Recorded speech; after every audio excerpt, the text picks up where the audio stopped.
Hi, and Hi. welcome to the dinner agenda. Let's go. And this is CeeLo. Hello, CeeLo. How you doing? I'm good. How are you? Oh, I'm pretty good. I'm pretty good. It's kind of rainy out Good. today. I'm not happy about that. I was gonna try and my front garden is like a little bit of a jungle. And I thought, oh, I'm home this weekend. I'm gonna tackle that. But Hmm. I saved it for today and now it's raining. So maybe I'll go out in the rain. Are I you? don't know. I haven't decided. Yeah. Are you sure that wasn't done on Purple. purpose? I'll leave it until Sunday.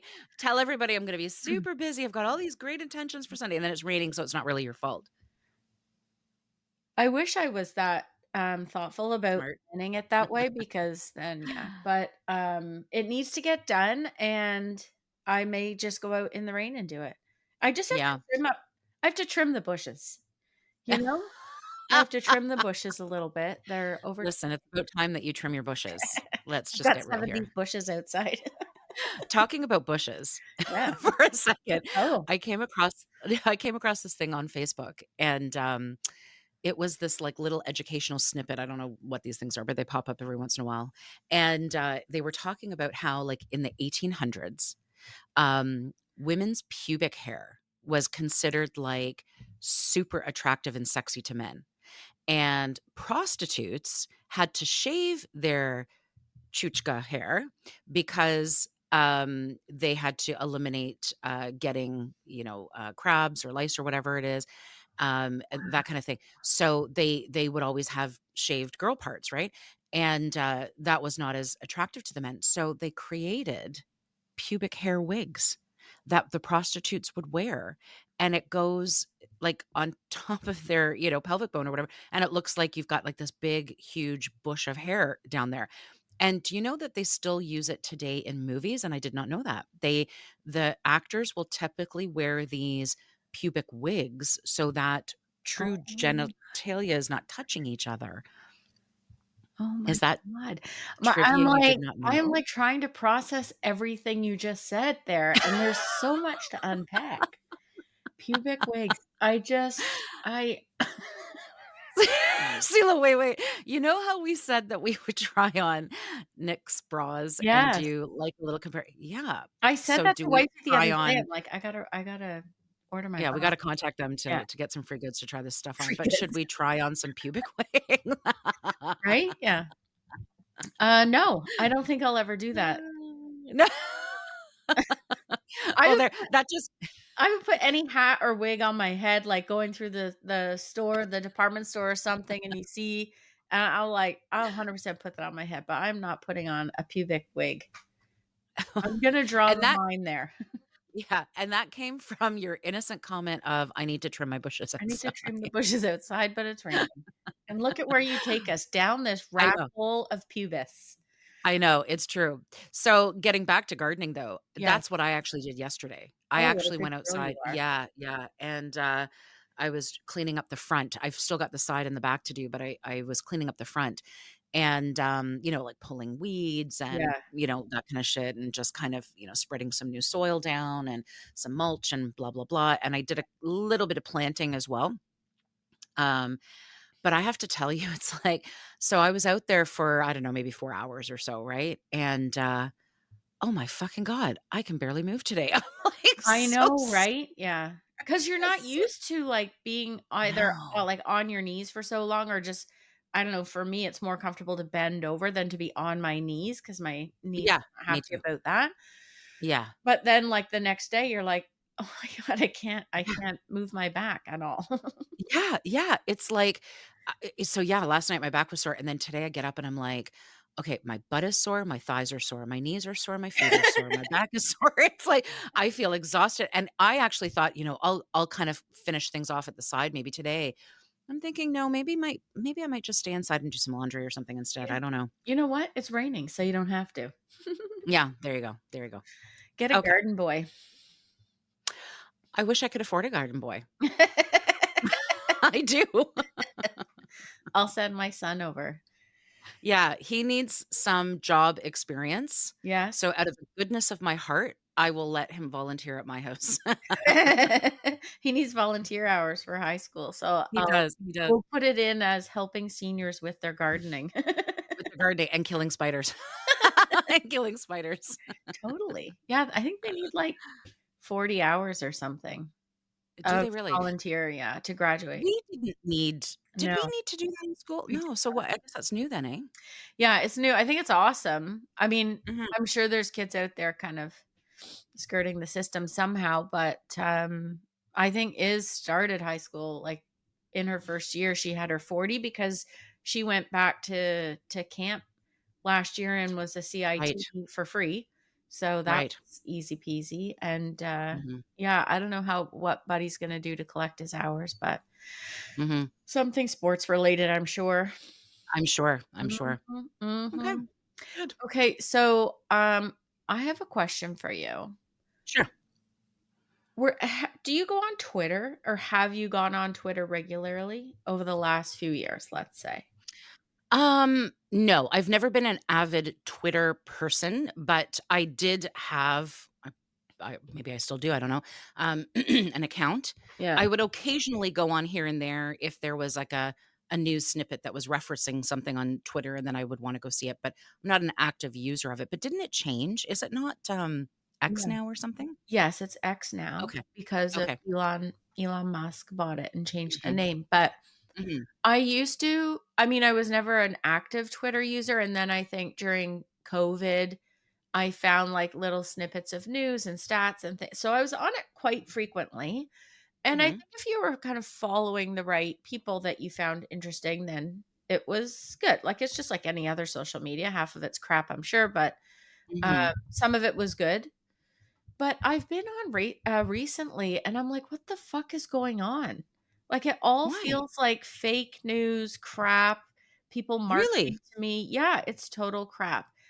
And so I was wondering, I would like to do a poll to Mhm. see who's using Threads. So Threads is the meta Yeah, version of, Twitter, like the yeah. right? And I keep seeing ads for Threads on my Instagram, like, it'll even Me say, too, like, to click through on something, and then I'm like, "Oh, it's taking me to Threads," and I haven't signed up me yet, too. but I'm Yeah, me too, same. maybe we should sign up on Threads and check it out. But I I don't know if I would use it, but, let's see the poll because, I mean, if there's a lot of people that are using it, then maybe there is some value. But Yes?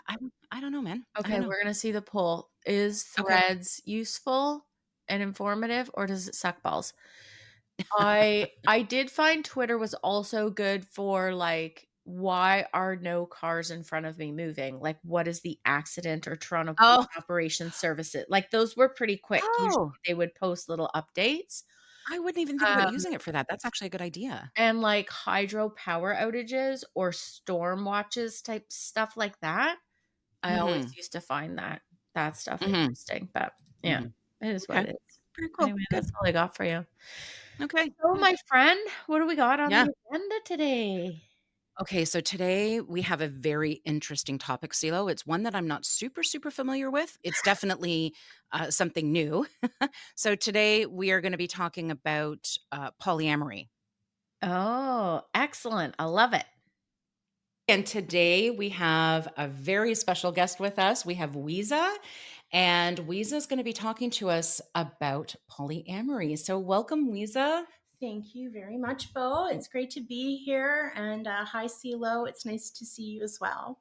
We're so excited, Weeza. We're so excited. Thank you. Me too. Great. Okay, so let's start by what is actually maybe we should do a caveat first that says you are here to speak about your own personal experience. Absolutely. But polyamory, like any topic about relationships and people in general, is widely practiced and also individually practiced in that everybody does it different. So I myself have been polyamorous, I would say, for about 10 years on and off. And we'll dive into a little bit about what that means. Mhm. Um, How do you define polyamory? Great question. Basically, polyamory literally means many loves. Oh. So it means that your heart is open to many loving relationships.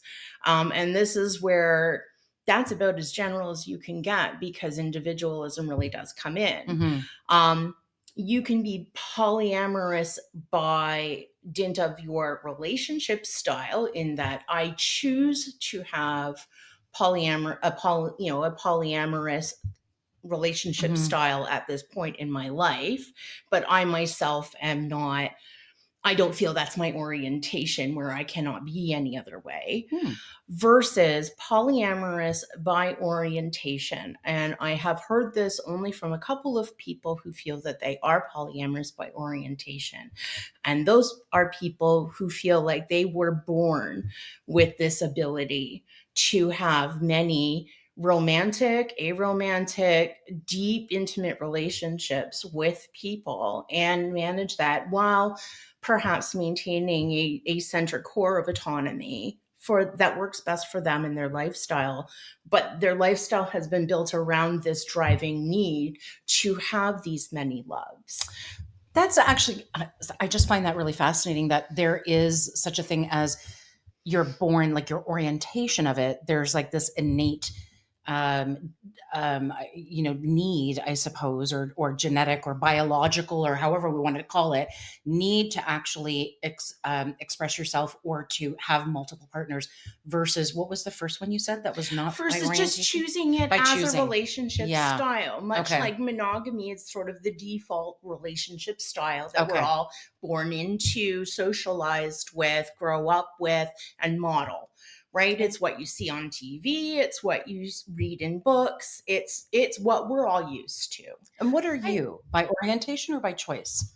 I think by choice. I think I have been lucky enough to experience both relationship styles, and definitely monogamy worked for me at a time when that was what I knew best and was more comfortable with. And as I've grown and evolved, it's just brought people into my life that I can't live without, and I can't imagine loving one without the other. In my particular case, but I know in other people's cases, it is a matter of that relationship style works best for them because perhaps they don't have enough energy to dedicate through dint of a busy work life, illness, other more important familial relationships, to carry on a full on one, I fulfill your everything kind of relationship with somebody, Mm. which is unfair to them as well as whoever their chosen partner would end up being if the expectation is set up in such a way that there is no way to actually fulfill it. You're setting yourselves up for failure. Mhm. So totally. there's a lot of debate on both sides. Yeah. Yeah. Yeah. think it's so And interesting that you said that because I never put those two together. That Mhm. you can be in a relationship with someone, a polyamorous relationship, and then you try monogamy and you realize, oh, that's not really for me, right? I mean, why is yeah, it any different when you look at it from that lens, right? You just flip the script a little bit and it kind of opens a door. And I think that once you're free to explore and do what you like on your own, then all of a sudden this freedom hits where you're able to express yourself. um yeah, I would love to ask you, first of all, I think it's awesome and that you're here chatting with us about it. I know that it's probably not talked about around many dinner tables and that no, there's a lot of people out there who don't understand it. So I appreciate you sharing kind of your story and how that kind of came to be. But what are you hoping to hear, or what are you hoping that our dinner guests are getting out of this kind of conversation? certainly, I hope I'm able to demystify and maybe normalize a little bit of what polyamory is. At our core, we're all people, humans who are searching love and respect and understanding from the people that we love most. And it's, thank you for pointing out that no, it's not a topic that's talked about very often, and in fact is very highly stigmatized.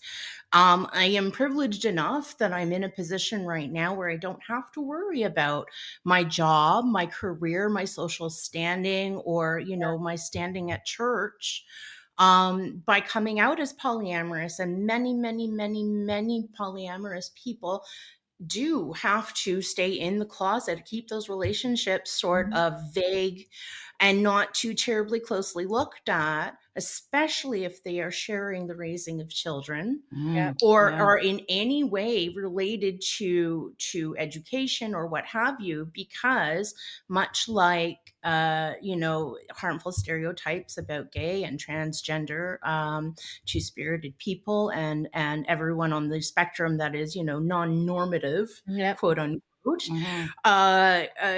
the same harmful stereotypes apply anytime you step your lifestyle outside of societal norms, and particularly where sex or the uh, assumption of sex Yeah. Mhm. is involved. And that And people get traditional real view, weird. a traditional view of relationships, right? Like, Very that's traditional very ingrained. view of exactly that, very rigid, right? And yet, if you look traditionally over time, you don't reserve love only for your husband to the detriment of your friends and your close friendships or your mentors or your children or other people that are very near and dear to you.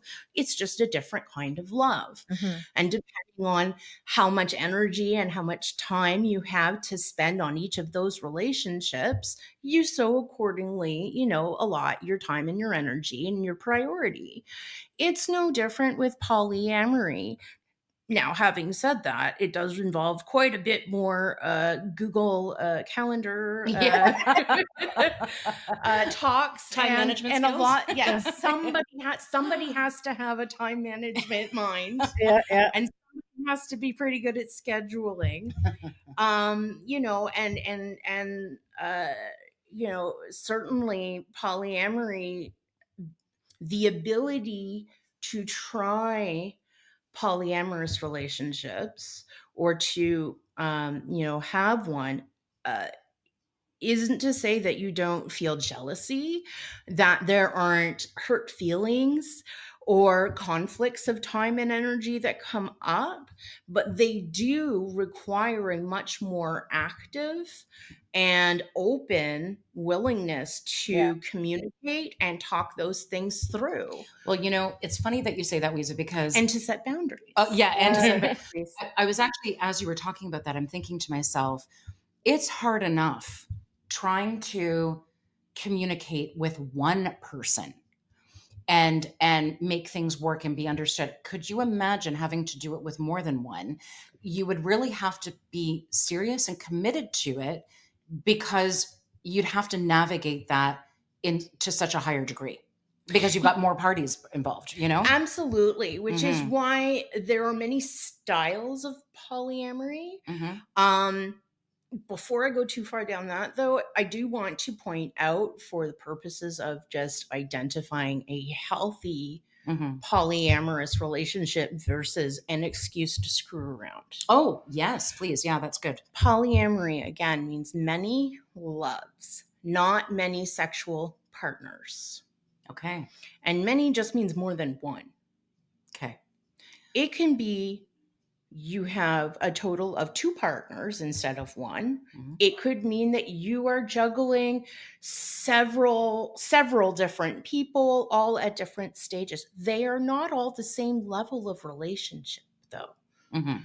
Right? Keep in mind, just like not all of your friends are the friends that you keep in touch with every day and confide your every thought in and what have you, so too it is possible with polyamory, depending on how you practice it, that you would, again, you apportion only as much as you have to give, and they are giving back too. Mhm. So this is not somebody who is draining your time. This is somebody who is adding to your life, who is there by your conscious choice, And that, you don't have to feel guilty about, I feel attracted to you, I have deep feelings for you, but there is a realistic expectation, a communicated and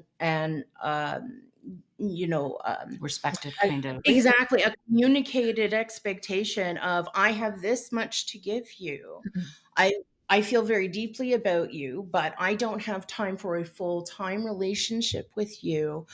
I can give you monthly visits, and we'll make them super special, whatever the case may be. And then it's up to the other person if that is okay with them, if that works for them. And if it doesn't work for them, then just like when the timing is wrong with monogamy, Hmm. right? The Yeah. timing is wrong with can be wrong with polyamory as well. There's only 24 hours in the day. At the end of the day, we all still have jobs to go to, children to raise, parents to look out for, friends who, need a shoulder, like just platonic friends, they don't go away. Hmm. You only take or give as much as you have room for. So, it's funny when we were talking about, gosh, I don't think we have actually recorded an episode on this, but you and I were talking about prioritizing friendships, I think, Mm. right? And we were talking about, because I had, through my therapy, I was learning how to have better, effective relationships, right? And one of the things that they were teaching me was how to prioritize relationships so that you have the correct expectation from them, right? And then that allows you to say, okay, my category A friend, I expect more from than I would a category C friend, right? Mhm. And it sounds to me like I just wasted all this time and money on therapy when I could have learned this lesson just getting into a polyamory relationship. I'm just joking, but you know what I mean, Lisa? It's like, it sounds like there's a lot of thoughtful mindfulness and understanding that has to go along with this type of relationship. Certainly, in an ideal situation, absolutely. Now, people are people, and people are messy. And so, do you have people who are polyamorous and their relationships are a big old dramatic mess? Of course you do. Hmm. Of course you do. If you're not taking care of yourself, how are you going to take care of everybody else? That gets really amplified when you're juggling three or four That's part-time lovers, as it were, all of whom want a little piece of you and all of whom you want to give a little piece to. But like, if you're not, Hmm. you know, so which brings me kind of to another, sorry, to the next part. Yep. Sorry. No, it's good. Is sort of styles of polyamory are actually have labels. Oh, okay. um, and it's like anything, it's a spectrum, Okay. right? So within the polyamorous circle, you are going to find, just like any other kind of relationship style, your spectrum of LGBTQ type people, Hmm. as well as people who are involved in fetish or kink lifestyle, which is a whole separate topic. But essentially, very quickly, fetishes are deep desires that have like a compulsive nature to them, and are usually sexualized. Kink is basically heavy play which could have a sexual element, but the point is more adrenaline, endorphin, Oh, and that sort of thing. I did not It's know this. I did not know this. This is And I'm interesting. not sure if I'm really being super accurate here. This Hmm. is me trying to sort of formulate a thing off the top of my head. But Hmm. Hmm. so fetishes are almost always sexual. Kink can be sensual, but is not inherently. And polyamorous people have a tendency towards sort of alternative lifestyles, which could include Okay. those sorts of things. got it. Got it. But you could have totally vanilla poly people. Absolutely. The only kinky thing about them is the fact that they have Multiple. opened up their heart to Yeah. more than one person, and they might all be living as a little unit. Yeah. So I'm super curious. You mentioned you were in a monogamous relationship before. Mhm. How did you discover polyamory? Was it someone that you were with at the time? Was it kind of an experiment? Like, how did that all play out for your kind of first poly relationship? I was actually introduced via an ex boyfriend of mine, who actually became quite a significant relationship. But at the time, he had just come out of a long term relationship, had always sort of flirted on the periphery of polyamory and those sort of alternative lifestyles through his friends. And he was very upfront when we first met and started talking was I'm not in the market for a girlfriend. I don't have the bandwidth right now, Mhm. but I'm not a one night stand guy. I like to develop a relationship with somebody, you know, might turn into something, might just be a friendship, but like there's no girlfriend to be had here at the moment. That's where I'm at. Okay. And I went, okay, and sort of we really hit it off, and so we ended up spending an awful lot of time together. He was already in a another sort of dating relationship with somebody who was polyamorous by orientation. So I sort of learned a little bit through her expertise, having been polyamorous herself for like 20 years and having ties to people I actually knew. So, like, she was a friend of a friend of a friend, as it turned out.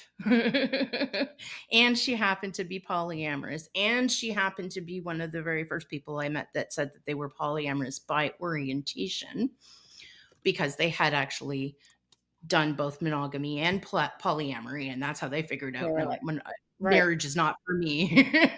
How did you like though? But when he said, okay, so when you found out that he was involved in a polyamorous relationship, Yes. and he was at the time was saying to you, "I'm involved with someone, but um, I can still date, but I don't know if I want another girlfriend."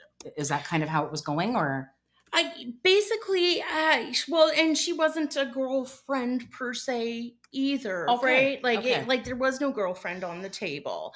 So that was the understanding we were both given. And it turns out, even with 20 years of polyamorous experience, jealousy is a bitch. Yeah, yeah, absolutely. And it Well, will get you, and it will make you do stupid things. I've no When doubt. I was gonna say, like, one of the yeah, questions on my list for you is like, what about jealousy? Like, don't you get jealous? But before we get to the jealousy part, Yes. like, so he was poly or exploring poly relationships, and then was that your That was intro? sort of my entree. We actually sat down and he's like, I'd like to have a talk with you. And we actually sat down and had a conversation about what it was.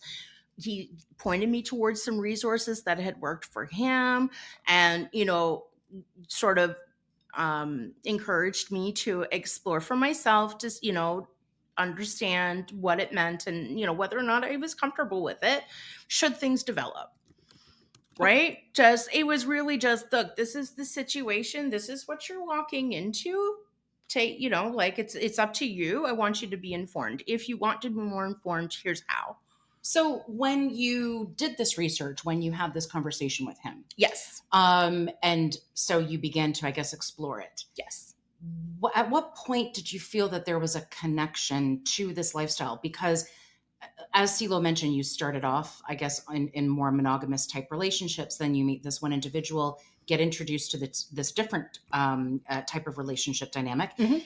And I believe, if I'm not mistaken, you're in another polyamorous relationship now. Yes. Yes. So you've obviously carried forward that relationship style. So there must have been a connection for you at some point. Was there?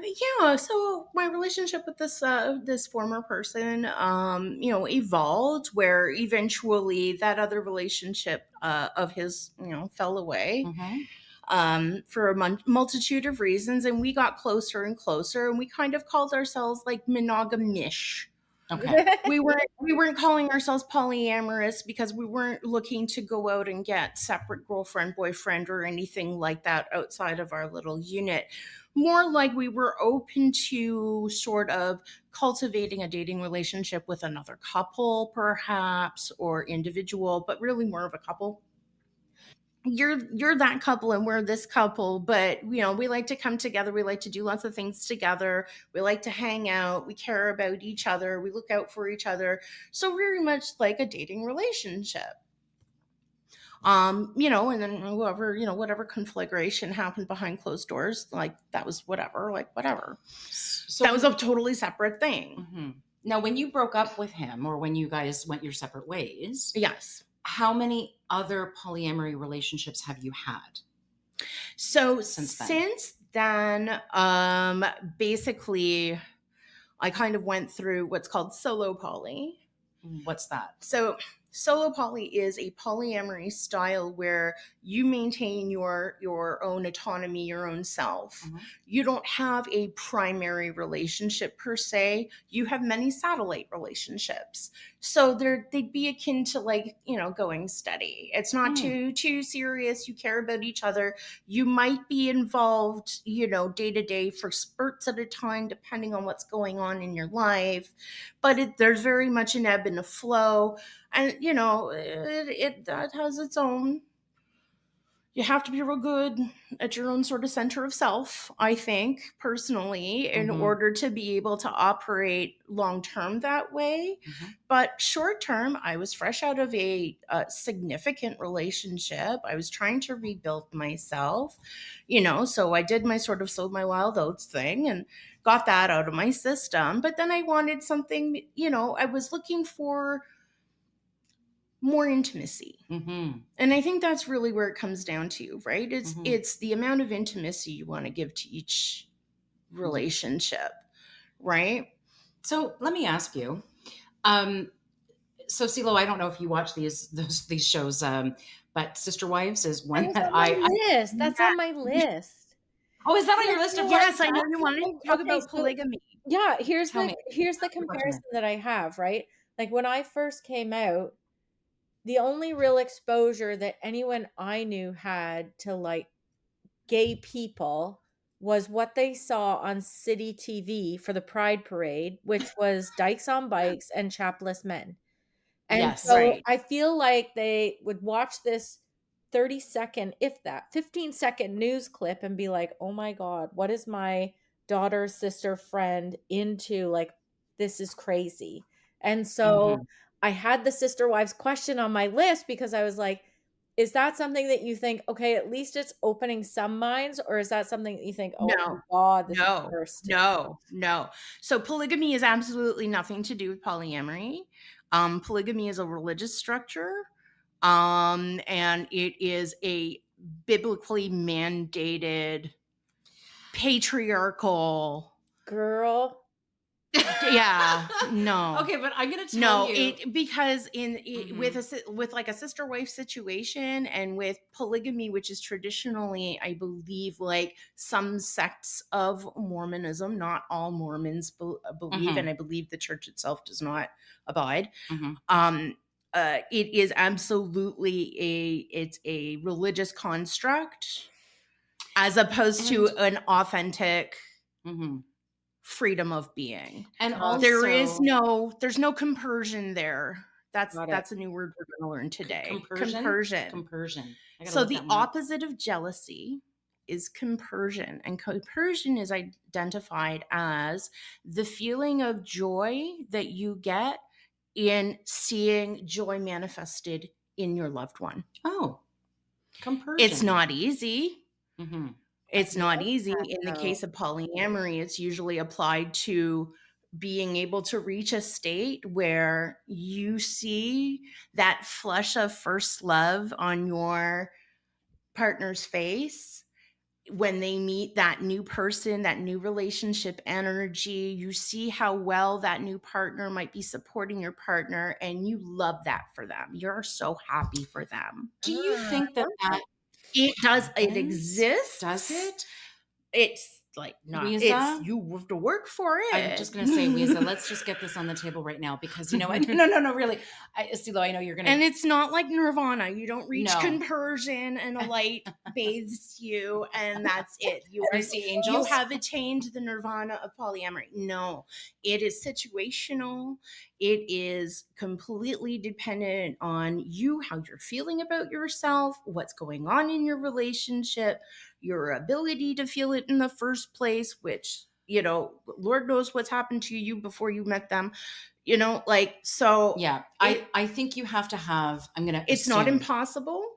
It's Mhm. not hard for everybody, Mhm. but it is absolutely something that will come easier with mindfulness and practice. I don't think, if I'm going to be 100% honest, I don't think I have the confidence in myself or self-esteem or whatever you want to call it to get to that point. Like I already know that Nothing wrong with that at all. and I agree, and thank you for saying that because I do realize for me, I think I can only do monogamy because, well, first of all, I have trust issues as it is, and I know that having one partner makes that easier for me because it took me a while to open up and trust Dave, and once I did, it was beautiful and wonderful.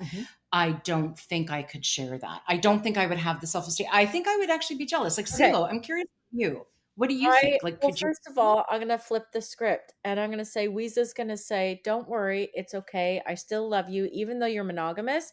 I have Yeah. friends who are monogamous, and right, because that's what everyone says. Oh, I have friends who are gay, and it's okay. Yeah. And right, so I'm flipping the I have script, gay right? friends. Yeah. I think what Weeza just said that really hit home for me on Hmm. defining it in a way that I was like, "Oh, okay," is when you say like, when you could look at one of your partners and you see that excitement and you see that love for someone else and it's felt like and it's shared, like, I totally understand that.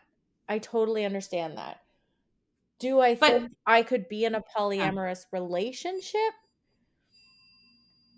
Probably not, and I don't think I just like it's not I don't even think it's the jealousy thing as much. I don't know what it is, but I I mean, I would never say well, maybe I would say no, but you know what I mean? Like I get yeah. it. I No, understand like I feel it. I feel what you're feeling, Yeah. which It really comes down to in terms of the trust you're giving to the other person. I guess the way a lot of polyamorous people that I know feel is I I love you enough that I would never want to hinder your autonomy, and I trust our relationship. And if mhm. I'm not getting something from you that you said you would give to me, I'm going to say so. And I trust that you adhere to the sacredness of the bond that we have built. So in my particular case, the current relationship that I'm in, I met both of them over COVID. We met online through a lifestyle website called Fat Life, which is basically like Fat Facebook for kinky people. It's just a lot more boobs, A lot more boobs.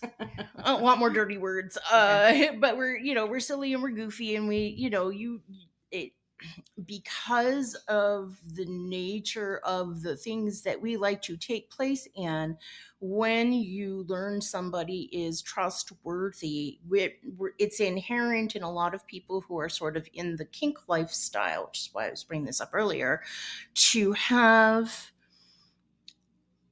consent Right. and the awareness to check in on people's emotions, especially their non-verbally communicated ones. Mhm. It is drummed into you a lot more if you are learning your kink practices from people who are trustworthy, who are leaders in the community, who are known for knowing what they are talking about. And so that's why I said there's a lot of like overlap, because having that as a practice just to do the things that kind of give you that little endorphin rush, that dopamine hit, that whatever, means that you are meeting people who are in that same mind space. They may have done some of the same work to get to a place where they can have a healthy polyamorous relationship. Sometimes they haven't. Again, everybody's journey is Just like any different. other, right? Any other But there's relationship no relationship. more or less danger with a polyamorous relationship than there is with a monogamous relationship, in that you choose somebody who deceives you better than you thought they could, which is not on you. Right. Right? That's People lie to themselves all the time. You can only take what is presented to you and do the best you can with it. And same with wherever you are on your own very journey. wise. That's very wise. Right? Yeah. So it's funny because we were talking about sister wives earlier, and we were talking about polygamy. Mm. And I know you had explained it really well about there being, it being more of a religious thing. And I think, if I'm not It mistaken, has nothing to do with love. no, it has, that's right. And I think, if I'm also not mistaken, because it's not like I know a lot about polygamy, but I think it's all for, like, it's the male that chooses multiple wives. It's not the other way Yes, around. Whereas with polyamory, it's not that way. It is No. everybody has a choice, right? Now, can I The ask, autonomy of the individual is neither male or female. sacred. It's just, it's anybody can is can make sacred. these. And more importantly, love is not a finite resource. The more love you give, the more comes back to you. Your cup will never be empty. It sounds idyllic. Like, but the same is true with is that the right monogamous word? relationships. But the same is true with monogamous relationships, Yeah. where you have several friendships or maybe close family friend relationships or whatever. That is all love making that wheel turn. It's just, you're just apportioning the love different. Yeah. So in this, either in your current relationship or in somebody else's polyamory relationship, would you ever see a hierarchy, like where there would be a Yes. primary person? And yes, you would see that. So how does that Yes. work? I don't think I ever actually finished explaining how I we got there. That's okay. That actually, they dovetail very well together. So yes, there are, like I said, different styles of polyamory. Hierarchical Yeah. is where there is a primary relationship. Usually it starts off as a husband and a wife team who have opened up their marriage or something like that.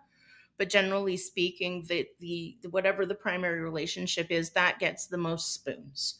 It gets the most energy, the most priority. That's usually where you are owning property together. You might have children or pets together. You're in each other's daily lives. You may or may not be living together, but that came first. Then you would have what are called your meta relationships. So the metamors are sort of like the girlfriends. So you've got the wife and the girlfriends. So, the girlfriends, boyfriends. And so some people choose to have a relationship with their partner's metas, paramours. Meta is what I would call my partner's partners. Okay. So my partner's paramours. Okay. Yeah. There we go. Oh my gosh, I need a dictionary. I know, there's so many terms. I feel like I'm being quizzed, like, when I need like a family tree. I need a family tree situation. You do. So basically, you can choose whether or not you'd have a relationship with your partner's partners. Yes. Some people, they like that, right? It's you're somebody that the person I love most in the world loves. Therefore, you must be all right. And maybe a friendship would develop there, or something more intimate, something like an in-between, where it's like they're around all the time. They're not necessarily your sexual partner, but maybe they become a confidant. So maybe you become besties. Who knows? You just hit on something I just want to explore for a second. You said that, okay, so you were talking about, you may end up having a relationship with the others that are within. Yes. Right? And then you may also not. That's right. So let me ask you then, if so, okay, so I don't know if this is too personal or what, but if you identify as, and I don't know if I'm going to get the terminology right, so forgive me and correct me, please. But if you identify as a straight person, yes, and then you get involved in a polyamorous relationship with another man who also has a a primary relationship with another woman, for example, let's just say, or has a primary relationship with another woman. Okay. I don't know if I'm explaining Yeah, it properly. yeah. Okay, So so there's let's say, 3 of you in this situation. yeah. Okay. So it'd be me and then like a married couple, let's Correct. say. Exactly. Okay. And if would you as a straight person attempt to have an intimate sexual relationship with the other female? Why Or would do you if that's not what you're into? That's what I'm asking. Like, so I guess Yeah, really. no. If that's not what you're into, it's not what you're into. Like I mean, So you can this is still where be communication Got it. and Okay. being true to yourself. I mean, I identified as straight for the longest time, and I've had a Yeah. girlfriend for 4 years now. Yay! So I skipped over bisexual and just went straight to pan. I'm like, whatever. If I love you, I love you. Okay. And that's so Totally, in my yeah. mind. Yeah. Well, in my mind, Lisa, and I'm glad that you're educating me on this. I just assumed that if you're in this relationship with multiple partners, that everyone would probably be having physical, intimate relationship. No, And well, what this you're is saying is where that's not the case. So and this that's is where interesting. consent and boundaries becomes very, very, very important, especially if you are doing a hierarchy where you have a primary relationship, or more just in general, people having sex should be mindful of the people they're having sex with and have the conversation about protection, whether or not your partner wants to be informed of other people you're sleeping with. They don't need to know names and numbers, but they certainly would like to know if you've started having, relations with somebody new, whether or not you're having protected sex consistently, etc. Anything that would affect the sexual health of, the other people that you're stupping. It's so funny because I'm glad that you explained it. That was eye-opening to me because I assumed that it was like there's the original couple and then the third person gets invited in and now we're poly because there's 3 of us. But that's not necessarily the case. So I may have a relationship with my primary, and Yep. that primary may have other relationships that I may or may not be involved in either sexually or at all. And I Yep. have other relationships outside of my primary as well. That's right. It's so, honestly, CeeLo, it's And it so comes down fascinating. to Okay. right, that's why it's very, very important if you do that sort of hierarchical poly that you are solid with your partner on how do we communicate jealousy, how do we make sure that our needs as a couple are being met, that we're having our date night and you're not just off with choir 3 nights and the other 2 nights are your girlfriend, like, or what have you, Yeah. and I never see you except to, hand the kids off. Yeah. Like, Yeah. no, obviously that's not going to work. So in my case, it started out that I was seeing a couple of different people, sort of, I won't say casually, there was an intimacy there. But, we certainly weren't like every day, Yeah. anything. And they weren't deeply involved in my day-to-day life or anything like that. Then online, I met my current partners, Vera and Pixie. They said I could say their names. And so I met them through friends of friends on this lifestyle website, FetLife, because like I said, it's Facebook. It was the beginning of COVID. Everybody was needing a way to keep their spirits up. And so a few of the more creative types had started issuing like photo challenges because everybody was locked indoors. What else are you going to do? Take selfies. So we started having these creative photo challenges that had themes. And from that, we had a few people that would just always put out great content because, they had the time and the space and it was an outlet. And so I developed relationships with a bunch of people from around the world until we actually had like a little intimate group chat going on WhatsApp for years through the worst of the COVID, supporting each other, whether we were in the Netherlands, Canada, we had some in the States, some in the UK, and I'm still in touch with most of those people. And, out of that, this couple from Barrie, and, flirting online, I'd actually kind of clocked Bear early on before COVID because, I saw that he was friends with a lot of people that I was friends with. And it turns out that we had sort of crossed paths when it came to like lifestyle events and stuff like that. I had sort of stopped going to them just as they were really coming into them. Mhm. But we all went to the same ones just like 6 months too late to meet each other 10 years ago. And yeah, so, it just got, closer and closer. And, Bear and I really hit it off. And I was invited to come visit them. And I had been talking with Pixie as well because he was keeping her informed. Like he probably could have done a better job of cluing her in as to like when things were going from just flirty to a little bit more. Yeah. But we all got there in the end, and I gave him hell for keeping her out of the loop for too long and not being very clear with her. And once we had that little hurdle covered, Pixie and I started to hit it off. And it turns out when I went to visit them, Bear had to work that day. So I spent most of the day just with Pixie by herself. And, I laid it out on the table. I said, look, I know that I'm not as close to you as I am to Bear, but, like feelings, blah, blah. I think you're pretty awesome. I really want to get to know you more. And, I allayed all of her fears about, like, I'm not looking to replace you. You guys have been together. They'd been together for 20 years at the time, 25 years now. I'm not going to get in the middle of a lifetime of, injuries and children and hardships and, financial adventures and all. Like, no, who am I? you know? Yeah. So, once I sort of got her fears allayed on that point, by the time Bear got home from work later on that day, we were cuddled up on the couch and she was my person. Yeah. That's awesome. I mean, I love And it when I had people find never their really people. dated a girl. Yeah. I have a really important, tough one for you. Yes. Okay.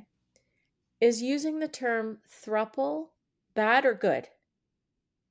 I have no opinion one way or the other. It doesn't offend me in any way. well, because sometimes you do have a it's more commonly called a triad, Okay. where it's people, they're close to any other relationship. It's just the three of them. Yeah. I've heard the term Right.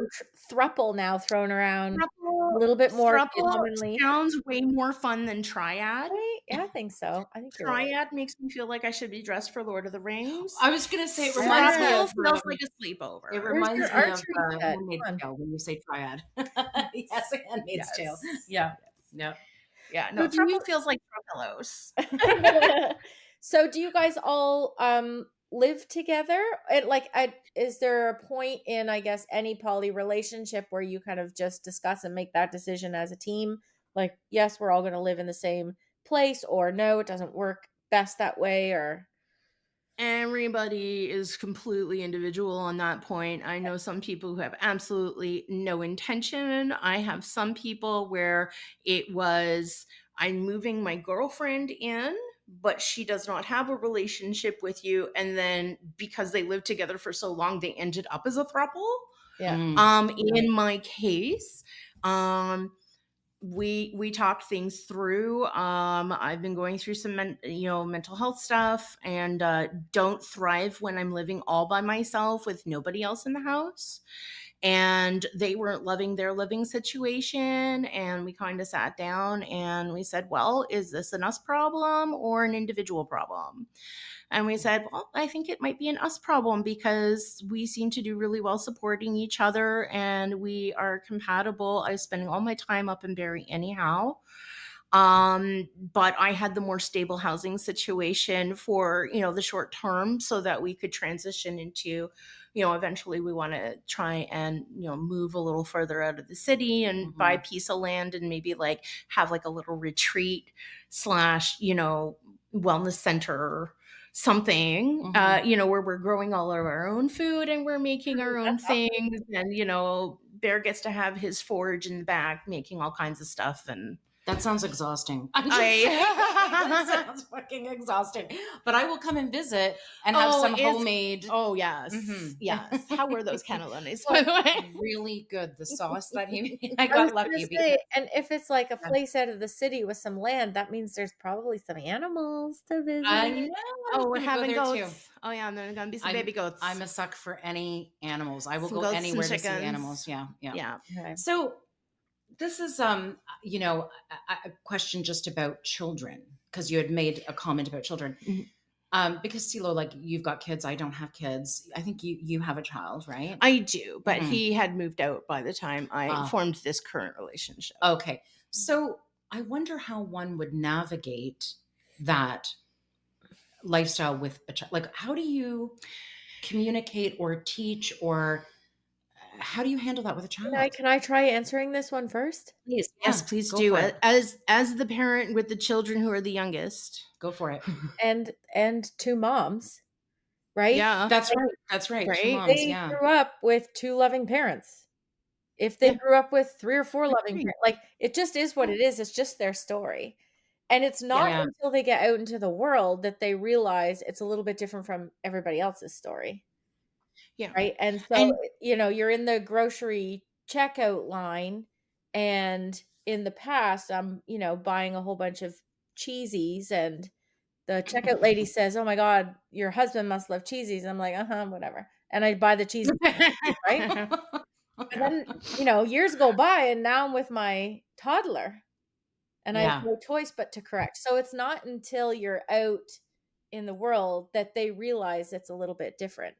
So I think Right. that's when it starts to get, you have to, they have a loving family no matter what that family looks like, yeah. is my opinion. Yeah. And honestly, the way they communicate in terms of like titles and stuff, it all Mhm. boils down to how safe is it for how much trouble, how much grief, trouble, backlash, potential danger Yeah, does it put yeah. Yeah. to have two mommies and a daddy Yeah. and have the child call and teachers clock onto that and what have you? Are you in a community where that doesn't raise an eyebrow? Yeah. Or are you in a community where that's a call to CAS and all of a sudden your children have been taken away, because that's a very real danger, Yeah. especially in the States, Totally. in certain parts of Canada as well. Mhm. Um, and so, and again, it depends on what professions they're in, and whether or not that is going to cause a professional backlash, a Mhm. loss of a Yeah. job, You think Mhm. about what the have you. parents that are out there and what they're doing to their kids, and then you think of two mom, two dad parents, or multiple Oh, parents who are loving, Yeah. yeah. and it just fucking irks me. It irks It Yeah. me. Me I too. can't No, even, it's I get all maddening. ragey. I'm gonna get ragey. Yeah. I You do you too. you know what, CeeLo? I'm with you on this one too. I get pretty ragey about it too, because, you know, I think you and Mel are better moms than I have seen in almost anybody. Aw. Right? Right. And I'm gonna tell you, you are 100% correct. I think, and I don't know if I'm wrong on this one, but what I think is that when you, like, let's just say two women want to have a child, two men want to have a child, three people want to have a child, there has to be a way of conceiving that child, right? Because you're not going to be doing it the old traditional way, right? And so, because of, well, typically Yeah, you're not, typically, right? yeah, yeah. Yeah. And I think when you have to go through that process of working towards having that child, I find there's a lot more seriousness, a lot more awareness, a lot more desire to be a A lot more parent, money and spent. a lot more money is spent. Yeah, Yeah. we've talked about that too. Yeah. And I think that just right off the bat there, you're one up Yeah. on somebody who may not have had to work hard, or may have to, and I'm not saying that You somebody who had it, easy, got mm, pregnant when they wanted to, and all that stuff They is can not a good be parent. they can be good and loving too. We'll give them that. 100%.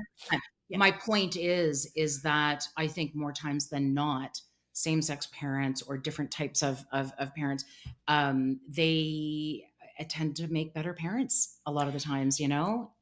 I think the more you have to overcome, the more it proves you That's what I'm want it. saying. That's what I'm Well, saying, because also, it just, you know, Not to you're diminish people who don't have to overcome no, anything, that's what saying I that they mean. don't Yeah. want to. Yeah. But I mean, you cannot question somebody who has put as much of themselves, their time, their sweat, their hopes, their dreams, their tears, their heartache into that journey and come out the other side and Like, And so you're not gonna make good parents it just is an because. incredibly rare Well, person indeed that all of a sudden decides they don't want this kid anymore Yeah. after all that. Yeah. yeah. Well, and the other thing too, to your earlier point around when you enter into a poly relationship and all the things you need to have great communication skills and boundaries and like all of those things are things that you want to be able to teach a kid at some point, right? That Yeah. and those are things that you've now learned and that you have with your partners so that they're seeing that relationship where it's like, "Oh, this takes a bit of work. This takes communication. It takes tough conversations or boundary setting or whatever." And so they're seeing that as part of a relationship, which they may not normally see in other Mhm. types of relationships. That's all. Like, Yeah, which is actually pretty sad because when you think about it, all of those things are necessary for a successful long-term relationship of any kind. But you wanna know something? Being able to stand up for yourself and say what you need without fear that the other person's going to retaliate, that they are going to listen, and they might not like what you say, Mhm. but that they will hear you. yeah, That is necessary, is it not, for any long-term marriage, partnership, yeah, etc.? totally. It is. For a Helpful, healthy good. Yeah. relationship, you not need to be able to speak? Yes, but I don't think that's taught a lot. No, it's not. It's not. And so because of your lifestyle, right? Mhm. You have had to hone in on those skills. You've had to really work on enhancing those skills to have a successful relationship. So you were kind of forced into that. A lot of people don't, and there are a lot of unsuccessful relationships. Even though people are still together, they're still unsuccessful. If you know what I mean. Yeah, you know. So Absolutely. yeah, And I mean, unfortunately, I would say across the relationship spectrum, yeah, what is modeled for us on in movies and TV, we all know, yeah. is not real, and in fact is often modeling very poor and detrimental relationship behaviors that are actually not going to help anybody regardless of who you're in love with. Hmm. So, A, we need to stop holding those sorts of things up as the ideal. B, I think the more we can normalize stories of people loving and living in different kinds of ways, successfully, messily, whatever, Yeah. right? The better off we're all going to be, because if monogamy and being a straight white person with 2.5 children and a picket fence was actually working, then we wouldn't have a 75% divorce rate. Yeah. We wouldn't have so many children who are just being left by the wayside. And we wouldn't have so many people broken by horrible relationship experiences where they are abused through the ignorance and emotional immaturity of people who are also not taught. You know, how wise is that, Isila? I mean, doesn't it just give So you goosebumps? Yeah, I can see totally your. is, and it just goes Yeah. like that whole, Ha- obviously we have that whole be kind, love others, respect differences, like all those things are yeah. just so important, and this is just another example. I'm curious though, Lisa, how did like are you is your family aware of your relationship status? Like what did that look like in terms of kind of that coming out process to your family? Awkward. Awkward? Yeah, total, right? So so I sometimes struggle with how to explain things to my family. And so, especially through COVID and stuff, I kind of kept it on the hush hush. I didn't know where things were going to go. I didn't feel the need to stir the pot. And then as they got more important to me, Mhm. I sort of made it known that these are my special people. They became my COVID bubble because my Mm, mom and my sisters lived basically next door to each other, so they bubbled together. mhm. And my son lived in a shared housing situation, so I couldn't see him. So basically, I was going up to Barrie just to see human beings of any kind. And so they knew that they were important, and over the last 4 years, they've heard me speak about them quite often, and quite glowingly, and how they support me and how they love me, and all that. So I didn't really give them a huge choice. But did I they? kind of went, yeah, like this is me, this is who I am. I'm neurodivergent. I have a little bit of persistent demand for autonomy, Mhm. which means that I have a tendency to kind of go, yeah, this is me. What are you going to do about it? Did they push back at all?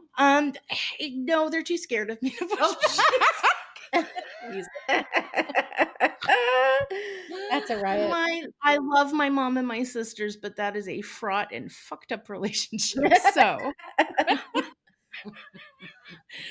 essentially, I sort of, laid the groundwork for, how about I bring one of them over for coffee or whatever. So brought Pixie down first. She was spending the weekend while Bear was working, and they got to meet her. So they got to digest her a little bit. And then they got to meet Bear when he came down for something else. So we popped in at my mom's. So then Bear got to meet, and Bear is a very boisterous, deep, sort of barrel chested, deep voiced Latino man.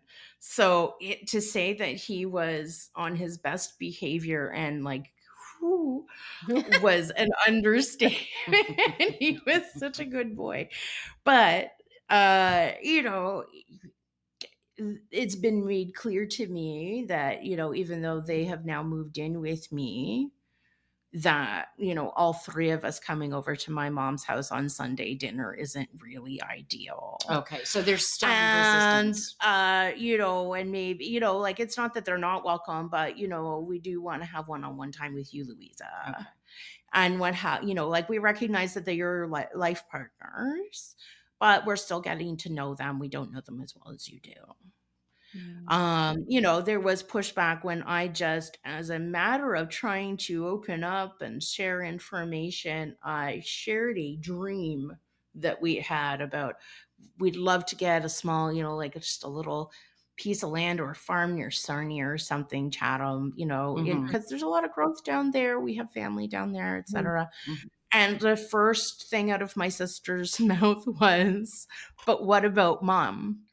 My mother, who was 72 and standing making us dinner in her kitchen at that very moment. I'm like, what about her? Well, what if mom needs help? And I'm like, well, then we'll deal with it then. Like, what are you talking about? Well, it's 4 hours away. So they were expecting that you So would give they're up your life. Yeah. So So I when don't I say that it's a fraught and fucked up relationship, this is what I mean. okay. It's sort of You they've can never come had. with one of your people, but don't come with both of your people because we don't want Yeah. the We three of find it you in our overwhelming. right. So and Yeah. here's your excuse to not move and have your little farm and vegetable garden with your people is because one day mom might need you. And so it Well, just and kind of because feels they have developed a codependent relationship with my mother because she lives on one side of the train tracks down by Liberty Village, and my sisters live on the other side over by Fort York and Bathurst. And so they are literally in each other's lives almost on the daily. And my sisters have taken it upon themselves to fill the role of my father by sort of making sure that my aunt's anxiety is managed. Like I said, this is a whole other conversation. Yeah, for sure. Yeah, we'll have to have you back. The Lisa, point to is, talk about that our one. lifestyles are not the same, and so they don't understand. oh And we'll yeah, just totally. And making excuses for themselves to not understand. Yeah, that's it.